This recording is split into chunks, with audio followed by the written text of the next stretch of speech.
Hello నమస్తే నేను journalist YNR. Andhra Pradesh ఉప ముఖ్యమంత్రి పవన్ కళ్యాణ్ గారు జనసేన పార్టీ అధినేత.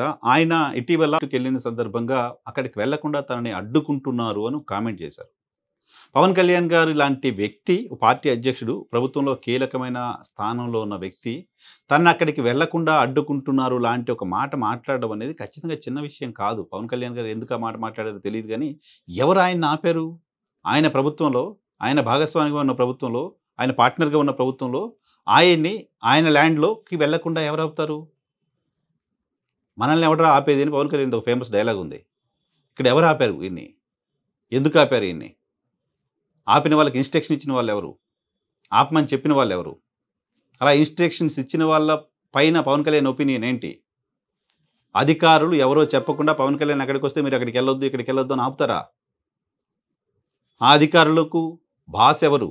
అధికారులకు ఆ డైరెక్షన్ ఇచ్చింది ఎవరు? వీటికి ఆన్సర్ రావాల్సిన అవసరం ఉంది కదా. గతంలో పవన్ కళ్యాణ్ గారు రిషికొండ దగ్గరికి వెళ్ళారు. ఇప్పుడు వైఎస్ఆర్ కాంగ్రెస్ పార్టీ అధికారంలో ఉంది. రిషికొండ బిల్డింగ్స్ లోపలికి వెళ్ళి ఆయనకు చూసే అవకాశాన్ని అప్పుడు ఇవ్వలేదు. బయట నుంచే ఆయన గ్రీన్ కర్టన్స్ బయట నుంచే రిషికొండ ప్యాలెస్ను చూసే ప్రయత్నం చేశారు. అక్కడి నుంచి వచ్చారు. సో అక్కడికి ఒక పార్టీ అధ్యక్షుడిని, ఒక ఆంధ్రప్రదేశ్ పౌరుడిగా ఉన్న నన్ను అక్కడి దాకా అలో చేయలేదు అంటూ ఆయన అప్పుడు మాట్లాడారు. అప్పుడు వైఎస్ఆర్ కాంగ్రెస్ పార్టీ అధికారంలో ఉంది. వైఎస్ఆర్ కాంగ్రెస్ పార్టీ పైన ఆయనటువంటి బ్లేమ్ చేశారు, లేకపోతే వైఎస్ఆర్ కాంగ్రెస్ పార్టీ పైన అటువంటి విమర్శలు చేశారు, లేకపోతే వైఎస్ఆర్ కాంగ్రెస్ పార్టీ నాయకత్వం అక్కడ ఉన్న అధికారులకు చెప్పి, పోలీసులకు చెప్పి పవన్ కళ్యాణ్ని రిషికొండ బిల్డింగ్స్ లోపలికి వెళ్లకుండా ఆపండి అని చెప్పి ఉండొచ్చు. ఆ రోజు పవన్ కళ్యాణ్ గారు చేసిన విమర్శ సహేతుకమైనదే కావచ్చు. ఎందుకంటే అప్పుడు ప్రభుత్వం ఆయన అక్కడికి లోపలికి అలో చేయదలుచుకోలేదు కావచ్చు. అందుకోసమే పోలీసులు ఆపారు కావచ్చు. అందుకోసమే ఆయన అలిగేషన్ కూడా చేశారు కావచ్చు. ఆయన చేసిన అలిగేషన్ నన్ను లోపలికి వెళ్లకుండా ఆపేశారు అని. సో రిషికొండలో లోపలికి వెళ్లకుండా ఆపింది అప్పటి ప్రభుత్వం అయితే, కాకినాడలో బోటు దగ్గరికి వెళ్లకుండా ఆపింది ఎవరు? ఎవరిని ఉద్దేశించి పవన్ కళ్యాణ్ ఈ వ్యాఖ్యలు చేస్తున్నారు? ఎవరు ఆపారు? ఎందుకు ఆపారు?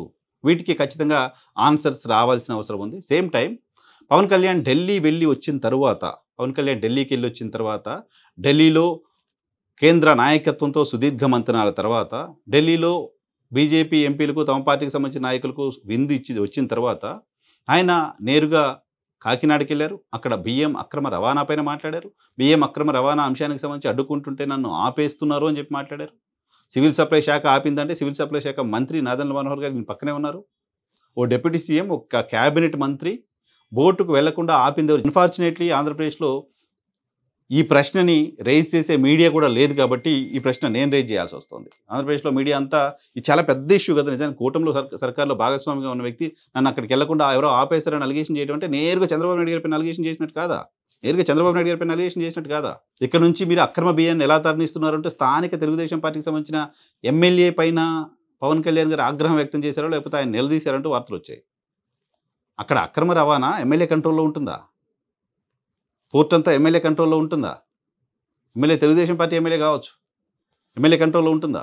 ప్రభుత్వానికి తెలియకుండా, ఉన్నతాధికారులకు తెలియకుండా, పోర్ట్ నిర్వాహకులకు తెలియకుండా, పోర్టు యాజమాన్యానికి తెలియకుండా అక్రమ రవాణా ఎమ్మెల్యే చేయించగలుగుతాడా?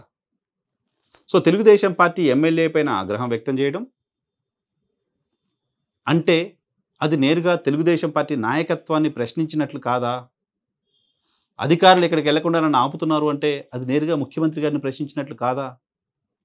ఆంధ్రప్రదేశ్ రాజకీయాలు గమనిస్తున్న వాళ్ళకు, కాస్త రాజకీయ పరిజ్ఞానం ఉన్న వాళ్ళకి ఎవరికైనా ఇదే అనిపిస్తోంది. మనల్ని ఎవడరా ఆపింది అనే పవన్ కళ్యాణ్ని ఆపింది ఎవరో అందరికీ క్లారిటీ వస్తుంది.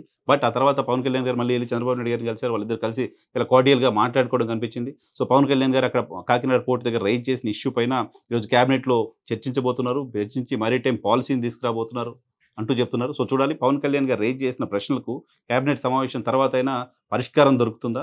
ఆయన బయటికి వెళ్ళి గతంలో మహిళలపైన దాడుల అంశానికి సంబంధించి కూడా హోంమంత్రిని, డీజీపీని ఉద్దేశించి అలాగే మాట్లాడారు.